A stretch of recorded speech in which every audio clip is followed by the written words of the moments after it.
Scott, last name starts with a D. Okay, there's a phone number on it. We're going to give these two guys a call. If they don't answer, I'm going to come back and raffle up some more. Thanks so much. Thanks. Thank you very much, Marta. Thank you, parents, for pot. Yeah. In about 2 or 3 minutes, we're going to start our last panel of the day, and that's going to be such a great panel. It's going to be edibles and dosing. Oh boy. Oh.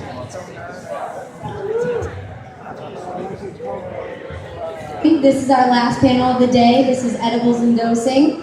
And our moderator today is Mr. Peter Sawlit. He is an instructor at New England Grassroots Institute. He is a cannabis edible making extraordinaire. So it's really wonderful to have him on this, be moderating this panel so that he can ask these wonderful panelists everything you need to know. And here you are. Thank you, Ellen Brown. All right, what's going on, everyone? My name is Peter Sawlit, and I'm moderating this panel.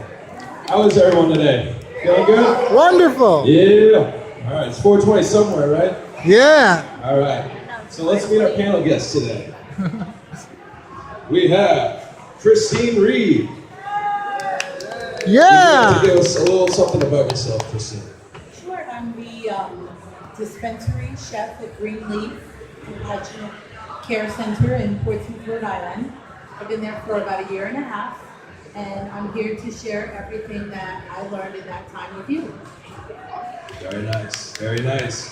To her right, we have Erica Haywood. Very nice. Erica, please tell us something about yourself. Hello, everyone. My name is Erica Haywood. I'm owner of Love Grown Caregiver Services, Education and Consulting. Also a former high school biology teacher and pastry chef, now specializing in high-dose, individualized preparations for patients. Very nice. Next, we have Jenna McDonald. Jenna, please tell us something about yourself. My name is Jenna McDonald. I'm the general manager of Canna Care Docs of Maine. We have 4 locations located here. We have 17 locations throughout New England and in Delaware as well. Awesome. And last but not least, we have Melissa Bouchard. Hi. Melissa, please tell us about yourself. Sure. So I'm a mother, a patient and caregiver in Rhode Island. I currently work for about the last close to 3 years at the Slater Compassion Center, or a medical marijuana dispensary. And I do some educational services there, teach cooking classes, and do some patient outreach. So I'm just here to share my experiences with you as a patient and a Awesome, awesome. All right, so who in the audience have had experience making edibles? Awesome. I like to see a lot of first-timers. That's the whole goal of this panel, is to get first-timers to start making it. So, let's get right to the questions. Jenna, what do you think is a good percentage of THC for a new patient to start with? Like, what is a good dose of THC in an edible for someone to start with? Christine. Yeah. I'm sorry, Christine. We always start everybody out at 10 milligrams. And I'm a big proponent of less is more in just about everything, and to build up and sort of be your own caregiver. Take what you need and use the medicine so that during your daily life you can check in and do the things that you like to do, not take so much medicine that it makes you want to lay down and fall asleep and check out. So I'm from the place that I would like you to take what you need and keep a journal like you would with any other medicine that you take. When you took it, was it on an empty stomach? How were you feeling that day? Did you take other medicine with it? And at that point, you can sort of become your own doctor. And right now, that's where you have to be, because we're giving out medical marijuana cards, but we're not giving out prescriptions for each and everything that it helps, because it spans so many different inflictions that you have to decide and figure out how it works for you and how much you need. So start at 10 and work your way up. Yeah, so be your own best advocate, right? Okay. So next, for Erica, What do you think are some tips for patients that want to start making their own edibles? That's a really great question, and it's kind of loaded. And I just want to concur with what you said about starting low and titrating upwards. Sometimes using a medicine tracking journal, like the ones we have available over at the Love Grown booth that we've developed, can really help to track your before and after symptom ratings when you're just starting to work with edibles and dosing. So as far as tips for patients who want to start making their own edibles, I find that you should probably consult with an experienced edibles maker, your caregiver. You can usually find a local caregiver to talk to you about what they do. Also, you want to start with clean grown cannabis products. That, I would say, is the most important thing to think about when you're starting to make your own edibles at home, because what you start with is really what you end with, no matter whether you're doing an infusion or an extraction to put into your batch.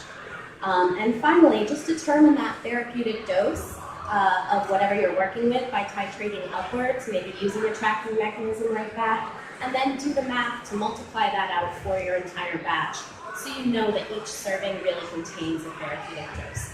Those are the tips that I would give folks to start with. Very nice. So like she said, it all starts with good product. You need to know what kind of product you're using when you start your edible making. All right, so our next question. Jenna McDonald, what do you think is a good amount of cannabis to use in a stick of butter? It depends on the THC level, and that's when you get into edible making. And first of all, if you are a novice cannabis user, you should never start with edibles.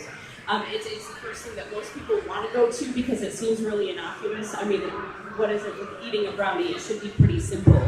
And I also kind of disagree a little bit about the 10 milligram dosing. Just for a lot of first-time users, 10 milligrams can be really overwhelming. I would actually recommend cutting that into quarters for your very first time. And before you even start thinking about making your own edibles, know what dose you can handle before you even begin. But for 1/4 stick of butter, and a lot of the recipes will talk about cannabis containing, when you're doing the recipes, what you're focusing on is assuming that it's a 10% THC level.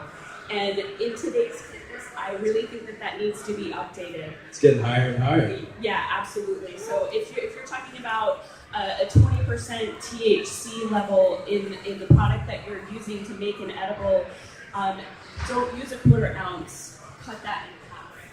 So let me ask you this. How long do you think a patient should wait before taking that next quarter of that cookie? A minimum of an hour and a half to 2 hours for a first time. Because it can take up to 3 hours for some patients, depending on age and weights, and there are so many factors that go into how your body's going to react to an edible. And if you have a negative experience, it really, edibles are helpful, but you need to do it in the right way. Yeah, I agree, because everyone's different. Everyone's receptors are different. Everyone's metabolism's different. So that's a good piece of advice. Thank you. Melissa. All right, I'm going to give you the good one. What is decarboxylation? Decarboxylation is basically the process of activating your cannabinoids in the plant. So basically, you're taking the THCA and you're converting it to THC, which is more of a psychoactive part of the plant. So basically, you do that through heat. And it's literally just activating. So there's a lot of different ways you can bake it in the oven. You can cook it and add a splash of water to activate the CO2 and other things that bind. But literally it's just the process of adding heat, either through vaporization and baking, to add the psychoactive effect of the plant. Thank you. And that's also referred to as decarb, if you see that online. Decarboxylation sounds like a scary word, but it's a big part of edible making and how to get the most out of your medicine. I just want to add one thing to that too. So when we're talking about dosing, if folks can't handle that psychoactive effect but need the medical effects of the cannabis plant, don't decarb at all. So that way you can start titrating and building your tolerance up a little bit without the psychoactive effect, and then start to decarb as you move along. Some folks don't want the psychoactive effect and just want the medical property, so then don't decarb at that point, and it won't sort of hit you in the head, it'll just medicate it back. All right, good point. Okay, Okay, so Christine, how can patients dose their edibles? We do an infusion of THC into butter or coconut oil. We also infuse honey. You can infuse organic, or you can infuse corn syrup. And then these are the things that you use to make your edibles. Okay. So Erica, say I just made a batch of cookies and they look great, they look awesome, and I just stick them in my fridge. How important is labeling those cookies so the next person doesn't know? I think we've all seen how important it is to label our edible products. We don't want the wrong person to get a hold of the wrong products, obviously, and we're right now in Maine.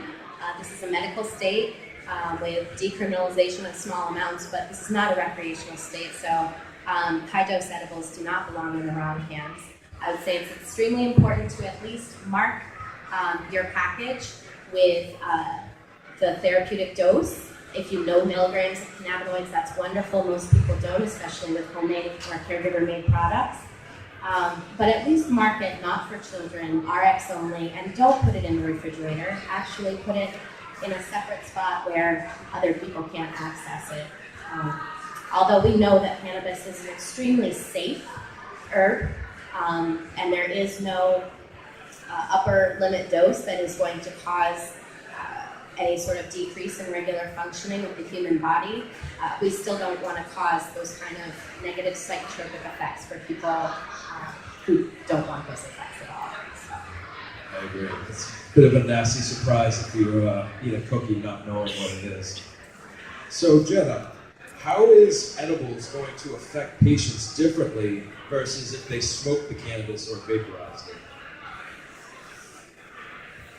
One of the most difficult things with the edibles is the dosing, but in trying to determine what that dose is, and this is where it gets really tricky, is we talked about before, your body is going to metabolize different than everyone else. The edibles have, they take much longer to start working. It's anywhere from 30 minutes to up to 3 hours, depending on how your body reacts to it. Yeah, because once you smoke or vaporize, it's going to instantly hit you. Right. If you take a hit, it's almost immediate effect. Sometimes there's a little bit longer amount of time. So that's why when we talk about going low and slow, take a quarter of the dose, wait anywhere up to 3 hours before you start to take another dose. When you're smoking or you're vaporizing, because of that immediate effect, you will know within 5 minutes what your dose is. Exactly. So, Melissa, we earlier talked about decarboxylation and how important it was. And then you made the point that you don't necessarily have to decarb it. You can keep it a low THC. Do you think that taking edibles coupled with vaporizing is a good idea? Absolutely. It's the two best methods of ingestion, in my opinion. Vaporization is used, it's a healthy way. You're just activating the oils in the plant and inhaling those vapors. So you're not getting any of the carcinogenic effects from the plant material or any inhaling contaminants into your lungs. Sometimes caregivers don't test their medicine, or we don't flush it properly, so we don't know what's in it. So it's important to test it even when we're vaporizing. But when we vaporize it, we're just asking the oils to come into our body, not the plant material itself. So it's a pretty quick method of ingestion when folks can't eat things. Edibles tend to work longer and better for pain control and sleep and things like that. So there's different strokes for different folks. Everybody's body metabolizes this medicine differently. But in my opinion, I've had a lot of surgeries, used to be in a wheelchair. In my opinion, personally, smoking does work great, but edibles last longer and are truly the best medicine. They stay in your body a lot longer. Thank you. Okay, so Christine, do you think that if you didn't test your flower beforehand, you could know what the dose was? Or do you absolutely need to have your flower tested to know what the dose is of your edible?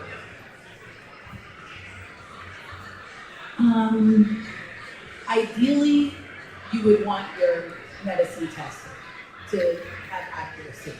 But if you've been working with a caregiver or grower that knows his medicine and has been producing the same medicine, then you could probably safely be in a ballpark of what you're dosing yourself. But ideally, I would say all the medicine that I cook with, because I work in a medical marijuana dispensary, everything is tested, and then we do the multiplication from there to find out what milligrams we want to put in each of our products. And I totally agree with one of the other panel members that said for your first time eating edibles that, yes, I did comment that 10 is the dose. That seems to be the across the board from California to Colorado to Rhode Island. That's where we're trying to keep it. But if it is your first time, absolutely, I would take a 10 milligram something and break it into 4 parts and start at that place without a doubt. I just want to take a moment just to bring up tincture as well, because we are talking about edibles, and you did just ask the question about vaporizing versus eating edibles, or the combination. But in my experience, or as I understand, when you smoke or vaporize, you'll feel the psychoactive qualities of the medicine almost immediately. Right after that comes tincture. You put it in your mouth, under your tongue, it's absorbed into your bloodstream. Drinking kind of medicated honey in a hot liquid would come into your system a lot quicker. As you go through it, and the medicine is adjusted through your digestion, so you go then to hard candy. It takes a little bit longer because you're sucking on it, and then it goes into chocolates and stuff where it starts in your mouth and finishes in your digestion, and then you get into baked goods and stuff that goes through your whole digestion and through your liver, and that's what takes the longest time to feel the effects, but it also lasts the longest. So it's wonderful for insomnia and for many different pain-related illnesses. That's a good point to make. So, Erica, what would you suggest for a daytime medication versus a nighttime medication? Well, I think that you can either go strain specific in that way. Some certain strains, mostly sativas, either pure or hybridized, are great for daytime because they can have less sedative effects than certain indica strains, which would be better for using at nighttime. That being said, myself personally, I don't focus as much on the strain as I do the cannabinoid ratio and content of each individual tincture preparation or edible preparation. So for a daytime cannabinoid ratio, we've had great success using 1-to-1 strains or even higher levels of CBD, as that tends to be the more wakeful cannabinoid for most people. Effects do vary individually, of course.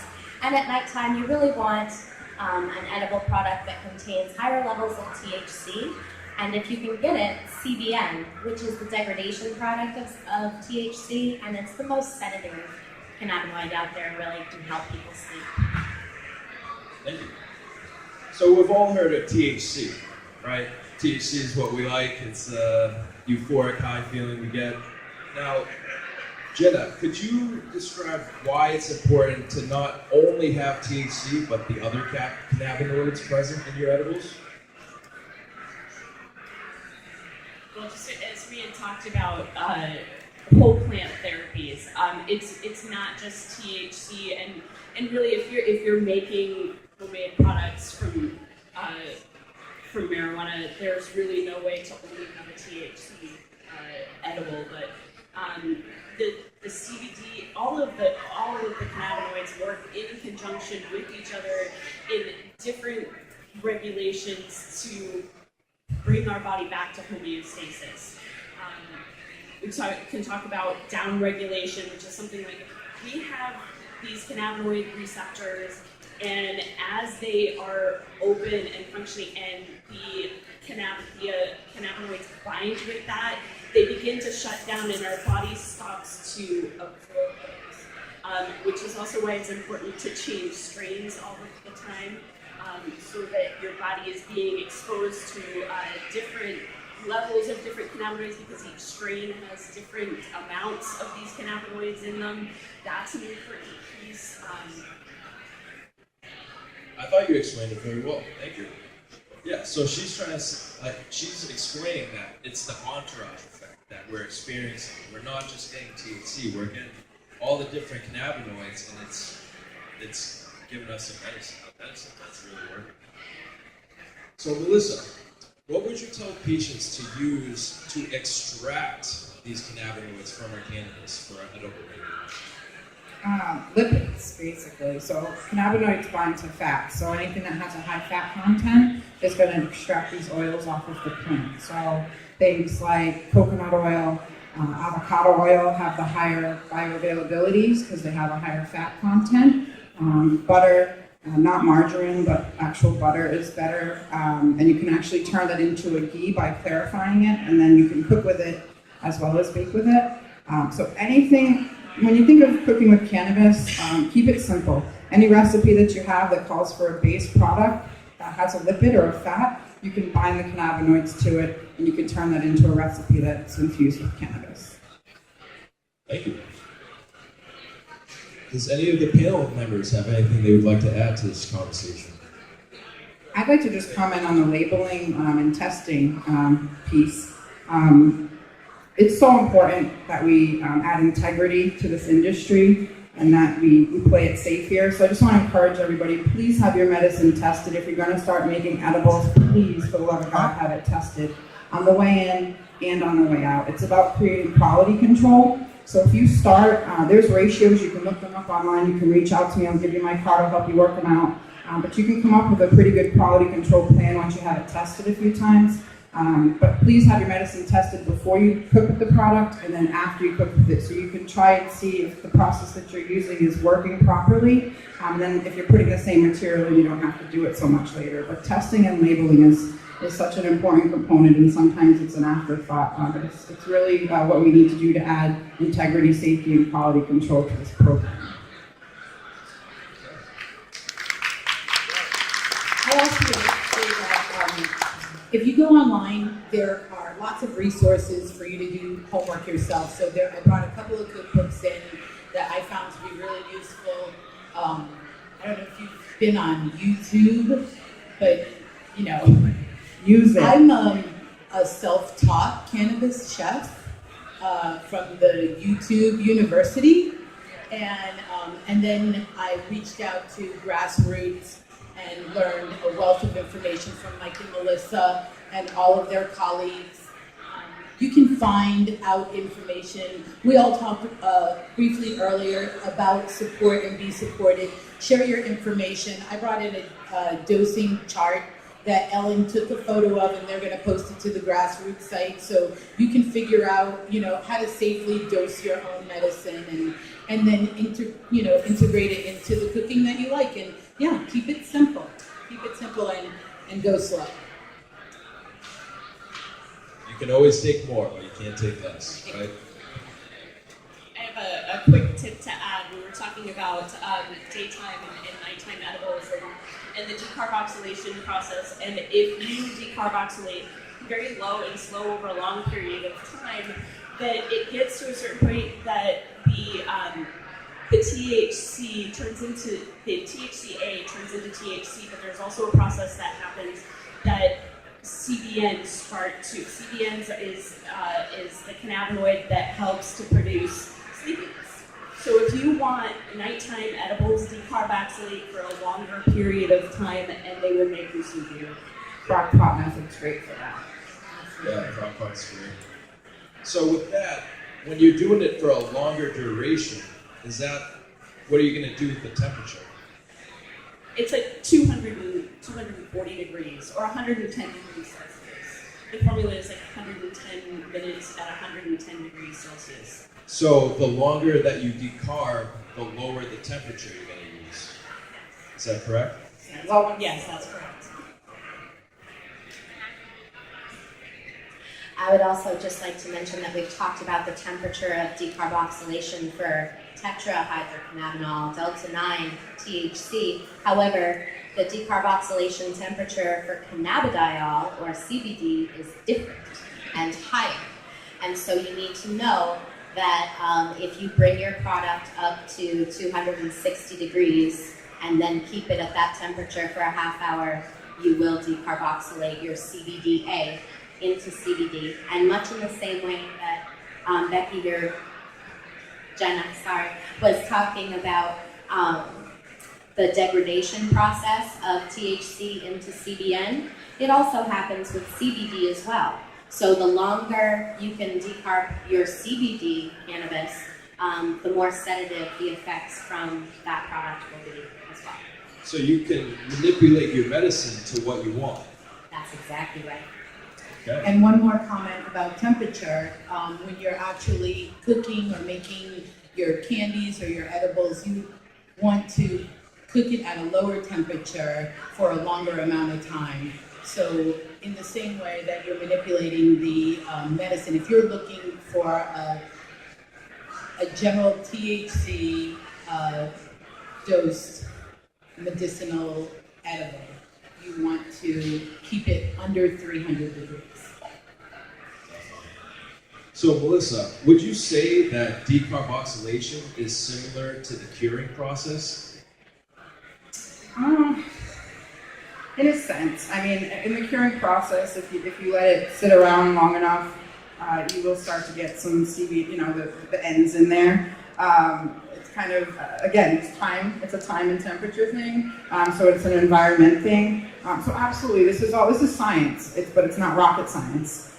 So if you leave your medicine in a jar and you let it cure a little bit longer, you're going to have a little bit different of a product.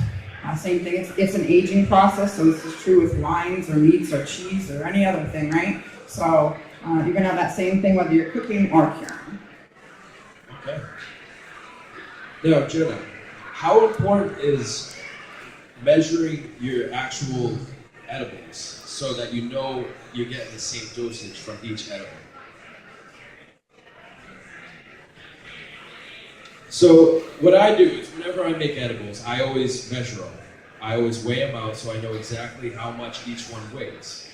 So that I know I'm eating the same milligram every time I take it. Is that very important?